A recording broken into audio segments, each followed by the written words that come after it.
이런 제도는 저는 개인적으로 좀 활용하셨으면 좋겠어요. 결론은 네. 무조건 이제 세법적으로 뜨죠. 예. 아. 공제액 자체의 액수가 다릅니다. 한 96만 원 정도 받으실 수 있습니다.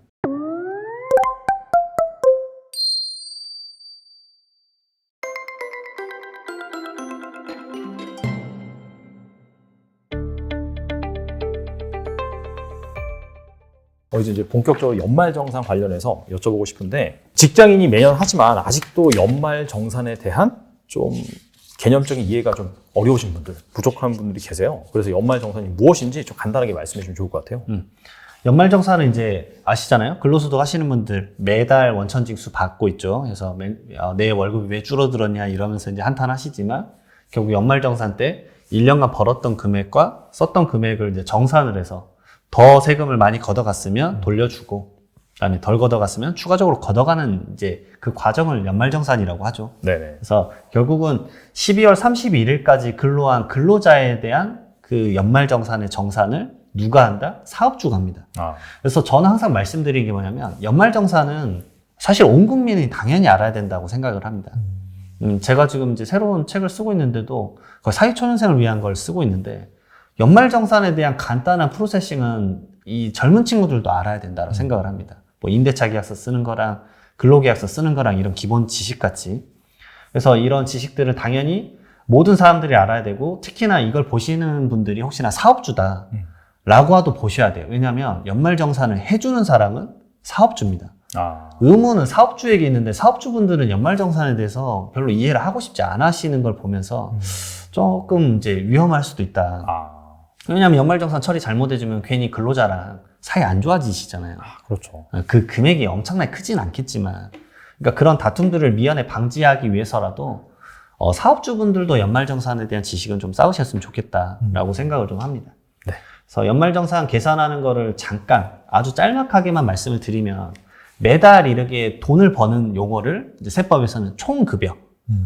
용어가 좀 헷갈리실 수 있습니다. 그래서 용어가 진짜 어려워요. 네, 헷갈리고. 세법은 용어가 좀 헷갈립니다. 그래서 근로소득을 받을 때, 그때 이제 첫 번째로 이제 월마다 비과세 받는 게 있으시잖아요. 비과세라는 건 과세를 하지 않겠다. 너는 좀 빼줄게. 라는 겁니다. 그래서 실비 변상적인 금액이나 아니면 우리가 흔히 알고 있는 게 식대, 뭐 이 정도의 비용들이 있을 거고, 그럼 총 급여액이 쌓이면 근로소득자는 이 근로를 위해서 돈을 벌기 때문에 어렵다고 생각을 해서 경비를 일괄적으로 확 많이 빼주는 게 있습니다. 그걸 우리는 이제 근로소득 공제라는 표현을 쓰죠. 네. 그래서 근로소득 공제를 일정 부분 이 표에 나온 대로 그대로 이제 처리를 합니다. 그러면은 근로소득 금액이란 게 나옵니다.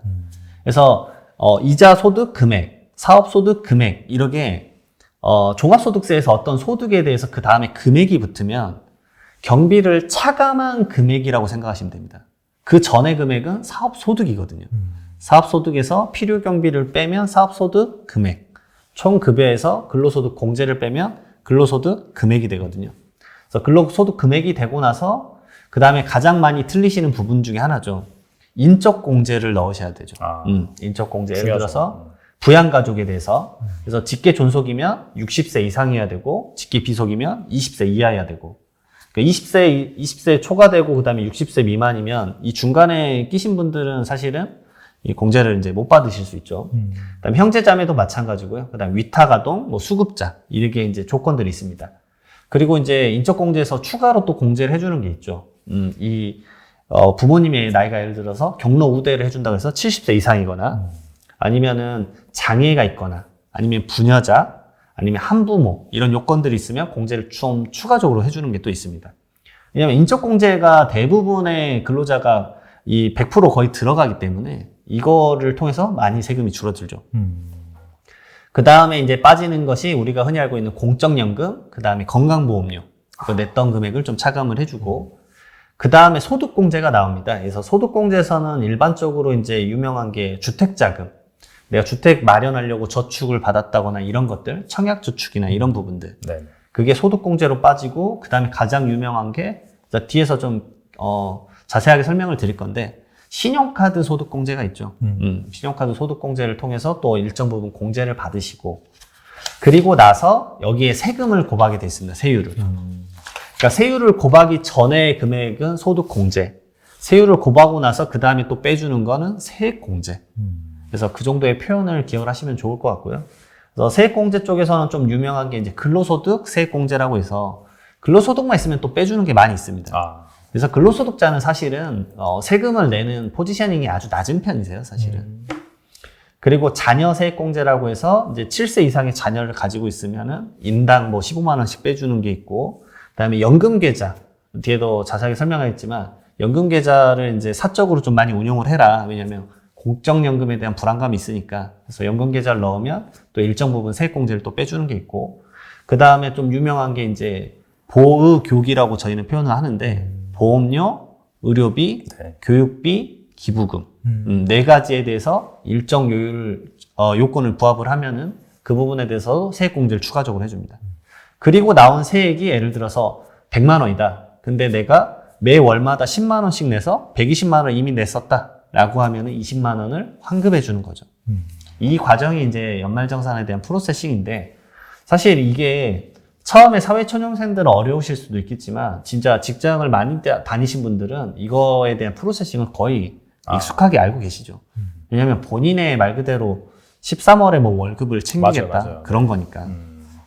근데 사실 이게 좀 예전에 비해서는 연말정산에 대한 그 환급액이 많이 바뀌었습니다. 이게 많이 줄어들었죠, 사실은. 왜냐하면 예전에는 소득공제 쪽에 이런 제도가 많이 있어서 오히려 세금을 더 줄이는데 공헌을 했는데 일반적인 제도들이 세액공제로 많이 넘어왔어요. 그래서 오히려 환급 액수가 좀 줄어들었습니다. 그래서 2019년 통계 보게 되면 연말정산 한 다음에 세금을 돌려받는 사람 비중이 66% 정도 된다고 해요. 그러면 오히려 34% 정도는 세금을 더 내야 되는 상황. 그렇죠. 예. 싱글들이 특히나 많이 내잖아요. 예. 뭔가 공제가 없어버리니까 예. 그런 상황이 좀 펼쳐집니다. 그래서 연말정산에서 예를 들어서 세금을 좀 토해내는 경우가 어떤 경우냐라고 말씀을 이제 물어보세요, 많이들. 첫 번째로는 중도퇴직을 하셨던 경험이 있으신 분. 왜냐하면 1월부터 8월까지는 A라는 회사에서 일했고, 네. 9월부터 12월까지는 B 회사에서 일을 했으면, 이 8월에 A라는 회사에서 일했을 때, 퇴사할 때 중도 정산을 받아요. 그러니까 이 정도 금액으로 이 사람은 1년치 연말정산이 끝난다라는 가정 수치를 넣어서 하거든요. 그러면 이때 대부분 환급이 떠서 이때 환급을 받으면서 좋아하세요. 좋아하죠. 돈 더 들어오니까. 하지만 9월부터 12월까지 근무를 하고 나서 이걸 정산을 하게 되면 오히려 이 합쳐졌을 때 환급이 뜨는 건데 이때 환급을 미리 받았기 때문에 오히려 연말정산할 때는 더 내는 경우가 발생을 하죠. 조삼모사네요. 조삼모사입니다, 진짜로. 조삼모사인데 좀 안타까운 부분이죠. 중도정산을 하거나 그런 부분. 그 다음에 말 그대로 진짜 말씀하셨던 1인 가구나 아니면은 정말 알뜰하게 쓰신 분들. 그 뒤에도 말씀드리겠지만 신용카드 소득공제를 대부분의 분들이 자기가 많이 받을 거라고 생각을 하시는데 그 생각보다 액수가 적어요. 신용카드로 받는 네, 거예요. 왜냐하면 그게 기본적인 전제 조건이 뭐냐면 총 급여액의 25% 이상을 써야 돼요. 그러니까 내가 소비를 그렇게 많이 하지 않는 이상에는 신용카드 소득공제는 0원입니다, 0원 거의. 예. 생각보다 금액이 낮고요. 예. 그거를 이제 엄청나게 크다고 생각하는 건 뭐냐면 그 대부분의 경제 매체에서는 그걸 많이 강조를 하기 때문에 더 그렇게 느끼시는 것 같아요. 맞아요. 근데 저는 이제 연말정산을 수천 명, 수만 명을 처리를 하다 보면서 이제 대충 느낌이 오니까 그런 걸 보면서 느끼죠. 그렇게 생각보다 크지 않다. 유의미하지 않다. 그런 말씀을 좀 드리고, 그 다음에 예전에 최근에 제도가 바뀌었는데 월마다 연말정산 할 때 원래는 이제 그 간이 세액표라는 거 있어서 그거대로 이제 연말정산 매월 원천징수를 할 때 원천징수를 하는데 그게 예를 들어서 당신의 급여에서는 10만 원을 원천징수를 해야 된다 매월. 그런데 이걸 이제 선택할 수 있습니다, 노동자가. 이게 80% 아니면 120%. 이것도 말 그대로 조삼모사입니다. 왜냐면 8만 원을 떼가고 추후에 내는 적게 돌려받겠다고 12만 원을 떼가고 뒤에 많이 받겠다 얘기거든요. 조삼모사긴 한데 이걸 만약에 이제 예를 들어서 적게 내셨던 분, 80%를 선택하셨다 그러면은 결국은 연말정산 때 돌려받는 액수가 적거나 이제 환급이 안 되고 오히려 내가 세금을 더 내야 되는 상황. 그래 펼쳐질 수 있는 거죠. 알겠습니다. 그리고 이 연말정산 뭐 제도라든지 세세한 그런 기준 같은 경우가 매년 좀 바뀌잖아요. 맞습니다. 그래서 올해는 약간 좀 어떤 포인트에 주목을 하면 좋을지 궁금하거든요. 첫 번째로는 이제 이 연말정산할 때 실무적으로 펼쳐지는 게 뭐냐면 번거로워요. 아, 맞아. 네. 네. 귀찮고. 저는 이제 제도를 설명하기 전에 이 실무적인 느낌을 너무 잘 알기 때문에 노동자분들이, 근로자분들이 너무 번거롭습니다. 왜냐면 1월 15일부터 내가 그 오랜만에 홈택스 로그인을 해야 되는데 아이디 비번 기억이 안 나요. 기억이 절대 안 나. 네. 우선 기억이 안 나고 공인인증서 날라갔고 뭐 다시 공인인증서 다운받고 부랴부랴 이런 작업들을 하시는 거거든요. 이제 그런 번거로움을 줄이는 제도가 작년부터 시행된 게 있습니다. 이게 간소화 자료 일괄 제공 서비스라는 게 있는데 내가 회사에 내 자료를 간소화 자료 일괄 지급을 하겠다라고 하면은 예전에는 내가 홈택스 들어가서 연말정산 내역들을 다 그 PDF 파일로 만들어서 회사에 제공을 했다라고 하면 그 내 거 개인정보를 연말정산 간소화 자료를 받는데 써도 된다라는 동의서만 제출을 하면 회사가 국세청으로부터 바로 받을 수가 있습니다. 그러니까 이런 제도는 저는 개인적으로 좀 활용하셨으면 좋겠어요. 물론 이제 개인정보가 민감하시다 그러면 패스를 하셔도 좋겠지만 사실 그분이 각각의 모든 내역에 뭐 어디 뭐 비뇨기과를 갔네, 뭐 산부인과를 갔네 이런 내용은 나와 있지는 않거든요. 결국 지출액수나 이런 것들만 나와 있기 때문에 그런 게 괜찮다라고 한다면은 이런 것들 좀 활용하셔도 나쁘지 않겠다는 생각이 듭니다. 왜냐하면 실무자한테도 이게 엄청 편해요. 실무자는 이 직원들의 그 연말정산 간소화 자료를 몇백 명 거를 모으는데 몇 달이 걸리거든요. 근데 기간은 딱 한정이 돼 있기 때문에 그렇죠. 아주 짧아서 오히려 막 마음만 급하죠. 실무자는 이제 해줘야 되는데 왜냐면 사업주가 이걸 해줘야 되기 때문에 그렇습니다. 그래서 사업주분들이 이런 걸 보셨으면 좋겠어요. 오히려 그냥 제도를 알아야 내가 오히려 덜 고생하겠구나라는 것을 어느 정도 인지를 하셔야죠. 그 다음에 이제 두 번째로 말씀드릴 거는 이제 22년도에, 물론 이제 세법 개정안이 통과가 안 됐는데, 월세 세액공제를 조금 늘려줍니다, 약간. 2% 정도 높여주는 게 제도가 생겨가지고, 월세 세액공제 같은 거를 결국 받으려면, 나의 주민등록 등본이랑, 그 다음에 임대차 계약서, 이런 것들을 제출을 하셔야 돼요. 그러니까, 연말정산 때는 결국은 내가 회사에 제출해야 되는 서류들이 연말정산 간소화 서비스 이외에도 몇 개 있다. 라는 거를 미리 인지하시고 그런 것들 미리미리 준비해 놓으시면 좀 편하게 작업을 할 수 있습니다. 사실 연말정산을 할 때도 결국은 사람이 하는 일이기 때문에 그렇죠. 자료를 일찍 갖다 주면은 체크를 한 다음에 이런 게 부족합니다라고 말을 할 수 있는데 거의 끝날 쯤에 줘놓고 그 피드백이 없다라고 하면은 왜냐하면 다 끝나서 이제 더 이상 뭐 피드백을 요청할 수도 없는 그런 시점이 도래할 수도 있거든요. 네네. 결국 근로자분이 본인의 이제 말 그대로 연말정산을 챙기기 위해서는 미리미리 서류 준비하셨으면 좋겠어요. 예를 들어서 뭐 부양가족 중에 장애인이 있다 그러면 뭐 장애인 등록증 같은 경우, 주민등록 초본은 당연한 거고, 그다음에 뭐 의료기기 같은 거를 샀는데 그런 것들이 내역이 없다 그러면 관련 명세서 따로 체크를 하셔야 되는 것도 있고요. 그래서 21년도부터는 예를 들어서 안경을 쓰시면 예전에는 그 안경집 가서 그 명세서 다 받았거든요. 진짜 골치 아프네요. 네. 근데 이제 21년도부터는 이제 다 제공해 줍니다. 그러니까 국세청 행정이 하나씩 좀 더 이제 납세 편의적으로 많이 바뀌고 있는 거죠. 그다음에 두 번째로는 주택 임차 차입금, 이 원리금 상환액 한도, 이게 소득공제 한도가 기존에 300만 원이었는데 이게 400만 원으로 좀 늘어났습니다. 이게 조금 더 이제 공제를 더 받으실 수 있고요. 그다음에 신용카드 아까 공제를 말씀드렸는데 22년 하반기에 대중교통 쓴 내역에 대해서는 원래 30%인데 좀 더 해주겠다, 40% 정도로. 뭐 금액이 제가 봤을 때는 그래 크진 않겠지만. 몇 가지 제도가 좀 더 지원을 해주는 방향으로 바뀐 게 있다. 근데 이제 이거는 세제 개편안이 아직 확정이 안 됐습니다. 그래서 아직 22년도에 이제 국세청에서 홈페이지 가면 연말정산 가이드북이나 이런 것들 많이 나와 있습니다. 그런 것들도 한 번씩 보시면 도움이 되는데 그 내역이 아직 안 나오는 이유가 세제 개편안이 아직 확정이 안 됐기 때문에. 국회에서 통과를 해야 되는 거죠? 그렇죠. 국회에서 공포를 해야 결국 확정이 돼서 그 가이드북도 쫙 만들어질 거거든요. 그리고 이제 이건 세금 외적인 얘기긴 한데 연말정산 그 간소화 서비스를 보면은 제발 본인의 지출에 대한 반성을 하셨으면 좋겠어요. 저도 항상 말씀을 드리는데 환급을 받는다고 무조건 좋은 게 아니라 사실 지출을 줄이는 게 더 돈을 버는 것일 수도 있습니다.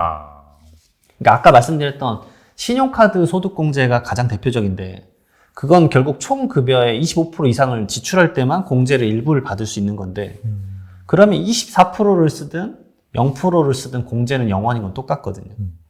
그러면 나의 지출에 대한 패턴들을 조금 고민을 해보시는 것도 저는 이제 나의 자산 형성에 대해서는 좀 자산 관리에 대해서는 도움이 될 거라고 봅니다. 알겠습니다. 그리고 이제 공제 비율이 가장 큰 게 그 부양 가족이잖아요. 인적 공제. 근데 이제 맞벌이 부부나 1인 가족들은 좀 어떻게 활용을 하면 좋을지 괜찮은 팁인지 말씀해 주시면 좋을 것 같아요. 이 연말정산 할 때 이제 인적공제가 사실은 복잡합니다. 제일 많이 잘못 입력하면 바로 연락이 오는 것 중에 하나. 그래서 우선은 인적공제 부분부터 잠깐 말씀을 드리면 첫 번째로는 소득 요건이 있어요. 본인을 빼고 나서는 소득 요건이 있는데 첫 번째로는 연간 소득 금액이 이 소득 금액이란 건 아까 말씀드렸던 대로 경비를 빼고 나서의 금액. 그게 연 100만 원 이하여야 됩니다. 아주 낮은 기준이죠. 말 그대로 내가 이 사람을 부양하고 있다. 그러니까 내 인적공제로 빼줘. 내가 이 사람을 먹여 살리고 있어. 라는 말이거든요. 근로소득만 있는 경우에는 500만 원으로 이제 총급여를 봐주고 있고, 여기서 많이 놓치시는 게 뭐냐면, 이 소득 금액에 양도소득 금액도 있어요. 그러니까 부모님이 집을 팔았는데 기존에는 계속 내가 이 인적공제로 활용을 했었다. 근데 부모님이 양도소득세, 주택을 팔았다. 그래서 양도소득 금액이 나왔다라고 하면은 그게 100만 원이 넘어가면, 근데 양도소득 금액은 대부분 100만 원이 넘어갈 수밖에 없죠. 그렇죠. 아주 큰 금액이니까. 그러면 이게 인적공제로 넣으면 안 되는데, 이런 것들에 대한 너무 별 외적인 것들에 대해서는 잘 모르시는 부분들이 있어서 괜히 추징당하실까봐 이제 하나 말씀을 드리고, 그 다음에 나이나 이런 것들 헷갈리지 않게끔, 물론 이제 이 사업주분들이 이런 건 다 파악해서 처리를 하죠. 사실상 사업주의 이제 뭐 격리팀 아니면은 이제 담당 세무사 쪽에서 파악을 할 거고요. 그 다음에 보장성 뭐 보험이나 의료비나 그 다음에 교육비나 기부금 같은 경우도 말 그대로 이제 나이 요건이나 소득 요건이 각각 다르거든요. 이런 것들 체크를 좀 잘 하셨으면 좋겠습니다. 그리고 이제 부양가족이 이제 없는 맞벌이 부부나 뭐 1인 가족 이쪽에서 먼저 세금을 많이 줄일 수 있는 건 첫 번째로 말씀드릴 건 이제 청약저축입니다, 사실. 청약저축이 사실 최근에 좀 이슈가 됐죠. 왜냐하면 금리는 올라가는데 청약저축 금리는 왜 계속 1.8%냐 이런 얘기가 좀 있었습니다. 네네. 왜냐하면 저금리 때는 말 안 했는데 이제 고금리가 올라가니까 그렇죠. 갭이 너무 크다라고 말을 해서 요즘 이슈가 좀 되고는 있는데 청약저축에 대해서도 제가 봤을 때 그거에 대해서 좀 조정이 일어나면 참 도움이 될 것 같고요. 청약저축에 대해서 공제 요건은 뭐냐면 총 급여가 우선 7천만 원 이하셔야 돼요. 연말정산을 할 때 그래서 고연봉자는 공제를 못 받는 게 상당히 많습니다. 월세 세액공제도 못 받고 몇 가지 못 받는 게 있거든요. 그러니까 오히려 너무 고액 연봉자는 오히려 세금을 더 내는 추세로 갈 수밖에 없는 시스템이 돼 있죠. 왜냐면 많으면 오히려 공제를 더 해줘야 되는데 일정 소득 금액이 넘어버리면 오히려 안 해주는 패턴으로 바뀌어버립니다. 우선 총급여는 7천만 원 이하셔야 되고 그 다음에 무주택 세대주야 돼요. 세대원이 아니라 세대주. 그 다음에 세 번째로는 연 납입액이 240만 원 한도입니다. 그래서 이제 청약저축 대부분 월마다 20만 원 넣어 두시는 거죠. 근데 이제 내가 청약에 대한 관심이 없다. 물론 지금은 이제 좀 지나면 제가 봤을 때는 뭐 미분양이 요즘 뉴스가 나오니까 청약에 대해서 좀 장점을 가져갈 수 있겠지만 청약의 경쟁이 심해질 때는 이게 또 모아두면 언젠가 또 쓸모가 있으실 수도 있기 때문에 이걸 잘 생각해 보셔서 한번 고민을 해 보셨으면 좋겠어요. 이렇게 하면은 한도 40%를 적용해서 소득공제가 한 96만 원 정도 받으실 수 있습니다. 그래서 나름의 큰 혜택입니다. 그래서 저도 이제 뭐 자동이체 걸어두라고 무조건 말씀을 드리죠. 근데 이제 금리가 낮다 보니까 그 부분에 대해서 좀 고민이 되신 분들은 이제 예를 들어서 이런 제도도 있습니다. 나이가 이제 만 19세부터 34세, 말 그대로 이제 청년이죠. 청년의 기준점인데 이분들이 이제 뭐 무주택 세대주거나 무주택 세대의 뭐 세대원이거나 그다음에 3년 내 세대주 예정자라고 한다면 기존에 이제 연소득이 근데 상당히 낮으셔야 돼요. 뭐 3천만 원 이하 좀 너무 낮거든요. 뭐 기준점 높여줬으면 좋겠는데 그러면 기존에 이 주택 청약의 이자율이 1.8%밖에 안 되는데 이자율을 1.5% 더 우대해주는 그런 통장 같은 것도 있습니다. 네. 그리고 이자 소득에 대해서도 비과세도 가능하고. 그다음에 두 번째로는 이제 연금을 좀 안 할 수가 없습니다. 왜냐하면 공적연금에 대한 이제 뉴스도 좀 나오다 보니까 국가에서는 사적연금을 들라고 계속 많이 이제 권장을 하죠. 그런 권장의 시스템 중에 하나가 연금을 가입을 하면 소득공제를 해주겠다. 그런 거죠. 그래서 연금저축계좌랑 그 다음에 퇴직연금 계좌에 대해서 세액공제를 해줍니다. 제가 잠깐 말씀을 좀 잘못했는데 소득공제가 아니라 세액공제. 세액공제. 네, 네. 세금을 직접적으로 빼줍니다. 이건. 그래서 연금저축 같은 경우는 이제 종합소득 금액에 따라서 달라지죠. 종합소득 금액이 4천만 원 이하다. 그러면 이제 400만 원까지. 그리고 납부 한도액에서 이제 50세 이상이면 600만 원까지 좀 더 많이 해주거든요. 이런 정확한 것들에 대한 내역은 좀 표를 보고 이런 것들을 참고하셨으면 좋겠는데, 핵심은 이거를 총 한도 금액이 700만 원까지 넣을 수 있고, 그 다음에 공제율이 12%와 15%가 나눠져 있거든요. 근데 지방소득세까지 하면은 16.5%와 13.2%입니다. 그럼 700만 원에 16.5%라면 이제 말 그대로 115만 원 정도 공제를 많이 받으실 수 있고, 13.2%가 되더라도 92만 원 정도 공제를 받으실 수 있다. 그러니까 이런 제도는 내가 어디에 선택하는지 꼭 체크를 해보시고요. 그 다음에 두 번째로 좀 말씀드리고 싶은 건, 결국 내가 운용을 잘할 수 있는 그 형태를 꼭 선택해 보시라고 말씀드리고 싶습니다. 왜냐면 이게 또 나름 이제 너무 리스크형을 선택을 하시게 되면은 오히려 이 공제받는 것보다 손실이 더 커질 수도 있는 상황이기 때문에. 그렇겠네요. 예. 제 것도 지금 뭐 마이너스가. 지금 어쩔 수 없어요, 사실. 예. 지금 상황에서는 그래서 아예 안 보고는 있는데, 운영에 대한 고민을 꼭 하셔라. 그 다음에 세 번째는 중도 해지를 하시면 안 돼요. 왜냐면 이 공지를 중요하죠. 받았는데 중도 해지하면 당연히 이거에 대해서 당연히 또 토해내야 됩니다. 그렇죠. 토해내고 당연히 가산세 붙고. 그러니까 결국은 연금은 내가 받을 수 있는 나이대까지 쭉 가져가실 상황을 가정해야 되기 때문에 내가 정말 여유자금만 넣으셔야 된다라고 생각을 하시고 정말 운용도 해보자 라고 하고 절대 뺄 수 없다. 이거 꼭 명심하셔서 이제 하셨으면 좋겠습니다. 너무 큰 금액은 얼마 안 되겠네요. 절대 뺄 수 네. 없으니까.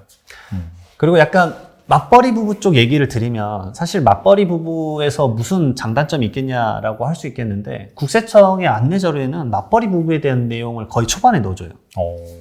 왜냐하면 맞벌이 부부의 근로소득이 서로 비슷할 수도 있지만 다르게 되면 어떻게 적용하는 게 유리할지 그 차이가 생각보다 크거든요.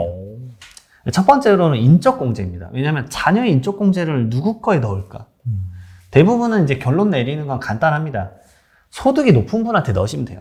그렇죠. 왜냐하면 어차피 소득 높은 사람이 말 그대로 과세 표준도 높고 세율 적용도 높기 때문에 그런 부분들을 생각하시고, 그나마 좀 기억할 거의 말씀은 뭐냐면, 이 총 급여의 몇 프로를 써야지만 공제를 해주는 제도가 두 가지가 대표적으로 있는데요.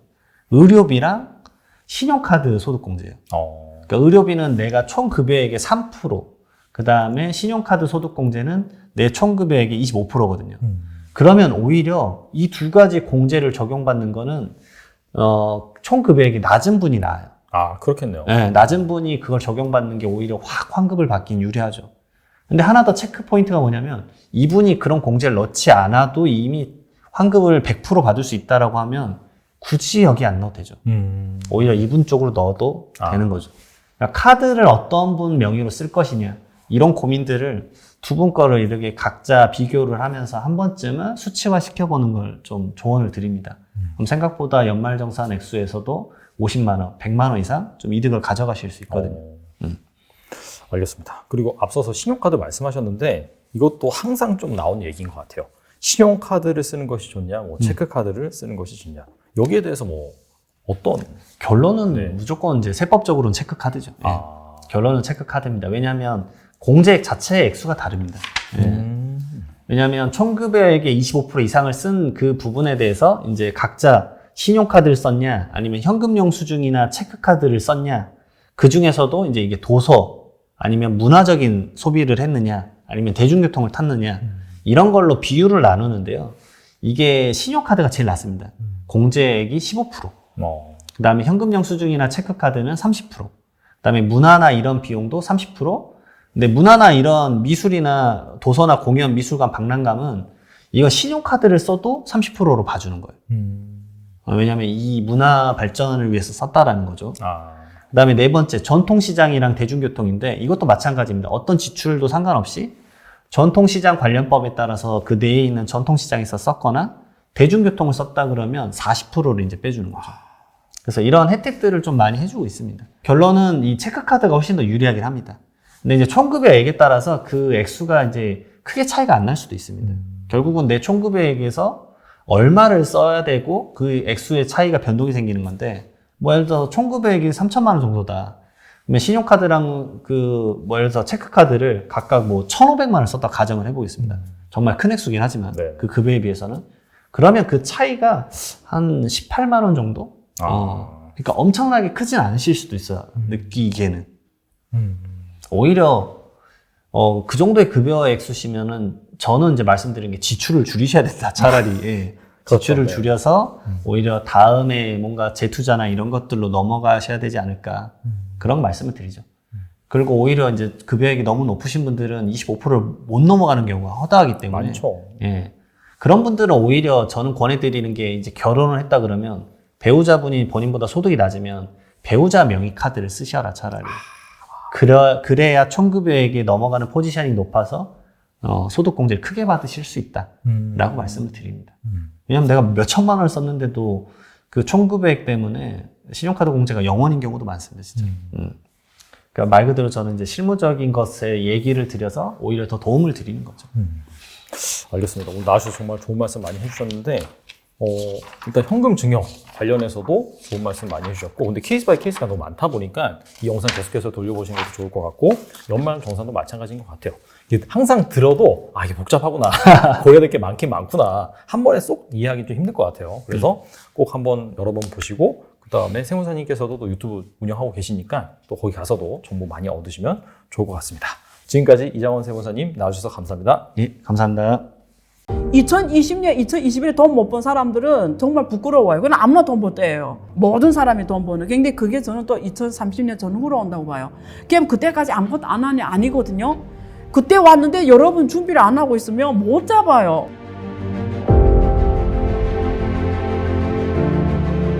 그럼 여러분, 기술의 판이 바뀐다는 거예요. 지금은 또 새로운 기술을 기반으로 해서 새로 50년 주기가 시작되는 시점에 와 있다. 근데 여러분 운 좋게 지금 이 시장에 숨쉬는 사람들은 그 50년 기회가 한번 잡을 수 있게 됐다는 거예요. 어려운 게 아니거든요. 사람들이 어렵게 보거든요. 투자라고 하면은 전혀 아닙니다. 모를 때는 어려워요. 알면은 쉽거든요. 근데 이런 얘기를 누가 해주네 안 해주네에 따라 하늘과 땅 차이입니다. 그런 얘기를 해줄 거예요. 98년에 구글, 애플, 중국의 알리바바, 텐센트, 아마존 이런 기업들처럼 그 시작점이다 지금. 그런 사람들이 2.5% 안에 있는데 maybe 당신이 그 2.5% 들 수가 있다. 그런 시야, 인사이트를 주는 시간이 되도록 제가 하려고 하는 겁니다.